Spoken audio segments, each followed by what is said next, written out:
aynu ku bilaawna magaalada Baydhabo. Madaxweynayaasha dowlad goboleedyada Puntland iyo Koonfur Galbeed ayaa ku heshiiyay horumarinta iskaashiga amniga, ganacsiga, isdhexgalka bulshada ee labadaasi dowladood iyo dib u dhiska dowladnimada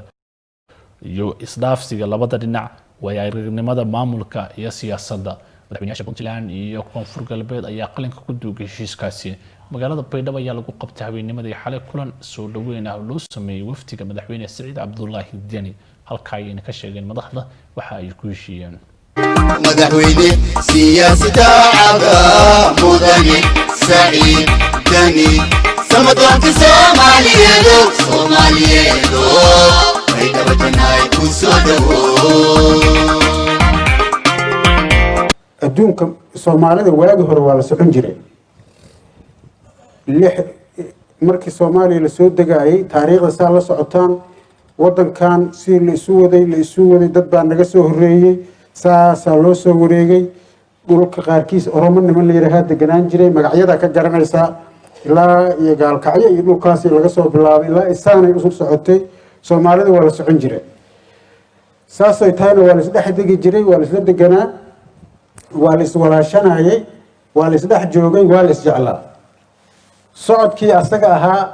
annaga weli maana deeyay Soomaalinimadii dadka Soomaaliyeed markay intay qaxeen dhibaatada ay dhacday ay dibadaha u qaxeen annaga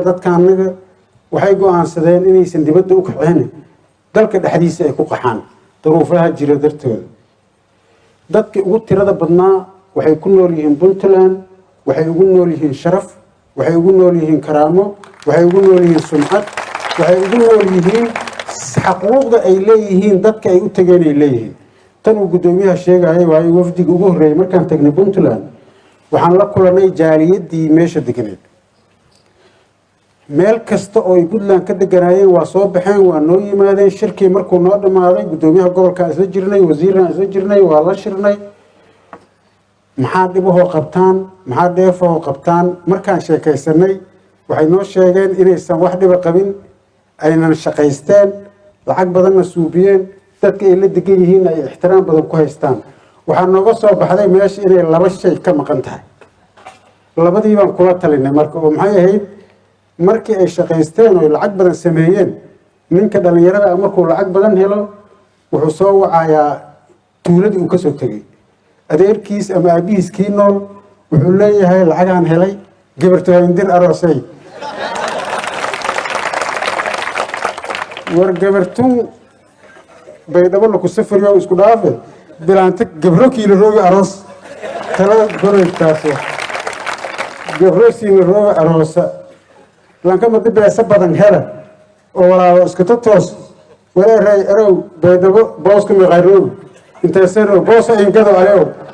walaan gaday booska dhisay taasna roojiye inta ka dhisada boos baqaar dhisada guryaha in ka soo badan inta ka suubsada talada uu biini taas ahayd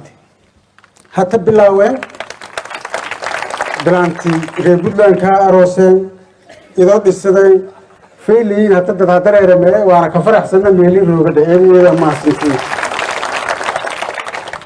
maamulka Puntland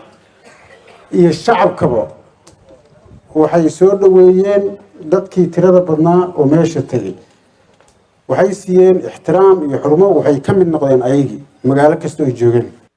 waxaan aad ugu faraxsanahay muddadii hadda aan joognay inaan si wanaagsan madaxweynaha iyo mas'uuliyiinta kale uga sheekaysanay sidii dowladnimada Soomaaliya la isaga kaashan lahaa oo ay dib dambe u dhicin isqabqabsi sababa dagaalo sokeeye iyo kala irdhow iyo macluushi baahsaneed aan soo aragnay iyo wixii foosha xumaa ee sanawaadkii horaantii sagaashameeyadiina soo maray inaan dib daba loogu dhaqon waxay u baahan tahay marka in aasaas adag oo dowladnimo ah in la dhiso oo hay-adaha dowladda si fiican dhidibada loogu aaso oo dadka laga qaybgeliyo dowladnimada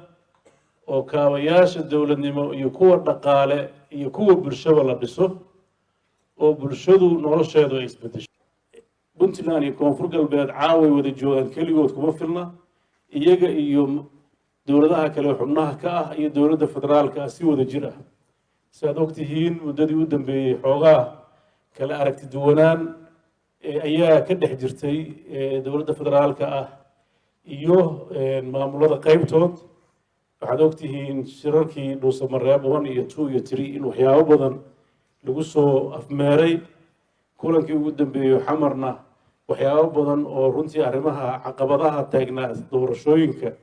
in iyadana looga soo gudbay. waxaasoo dhan waxaa loo sameynayay in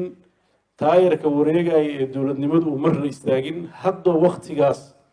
waxa la gudboon madaxduna ay go-aan ka gaaraan.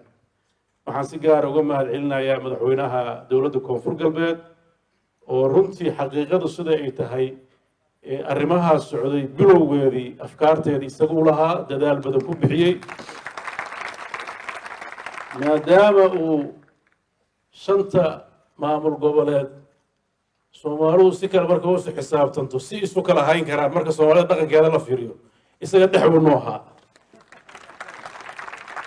marka ninka isku kay soo jiiday isagu ahaa. waan rajaynayaa reer koonfur galbeed doorkaas inay ciyaaraan oo runtii arrimaha Soomaaliya ka taagan ay door muuqda ka ciyaaraan. sidoo sheegay maalintii dalxiiska soo dhow yiri waxyaabaha aan kor u qaadi doonay ka mid tahay khayraadka dadka iyo dalka uu leeyahay in dib in la soo saaro. runtii ma rabo inaan ku dheeraado hadalka. waxaan u rajaynayaa ummadda Soomaaliyeed nabad iyo deganaansho iyo horumar iyo walaalnimo iyo isjacayl. mashaakilaadka hor yaalla ay ugu muhiimsan yihiin la dagaalanka argagixisidana inay isku ka noqdaan mid maamulka kobcintiisa iyo daadejintiisana la iska kaashado, waxyaabaha la isku dhaamana la iska gacan siiyo. dowladda federaalkana waxaan u rajaynaynaa inay noqoto dowlad dhidibba adag, kaalinteeda gudata, dalka wada hogaamisa, dalka isku haysa. annagana haddaan nahay dowladaha xubnaha kaca mas-uuliyiinteedii horena waa u ballan qaadna haddana waa u ballan qaadaynaa dhismaha dowladnimada Soomaaliyeed inaan qayb muhiima ka qaadano. geedi socodka dowlad dhiska Soomaaliyeed Puntland iyo koonfur galbeed waxaan ku heshiinay inaan u noqono tiirar adag oo qayb ka qaata sidii dalka loo gaarsiin lahaa xasilooni amni iyo mid siyaasadeed iyo horumar dhaqaale iyo deganaansho nololeed. aad baad u mahadsantihiin. wassalaamu calaykum waraxmatullaahi wabarakaatuh. Uniquely local experience, the development's design is inspired by the rich texture of local setting and culture, masterfully blended with modern design principles. A hand-picked signature selection of finishes abounds throughout, from the fully fitted modern kitchen, complete with island counter and kitchen yard, to the spacious bedroom suites with beautifully appointed cabinets and generous windows that bathe the rooms in natural light, to the stunning en-suite bathrooms. Shams Residency, an exquisite combination of style, culture and luxury in one immersive experience.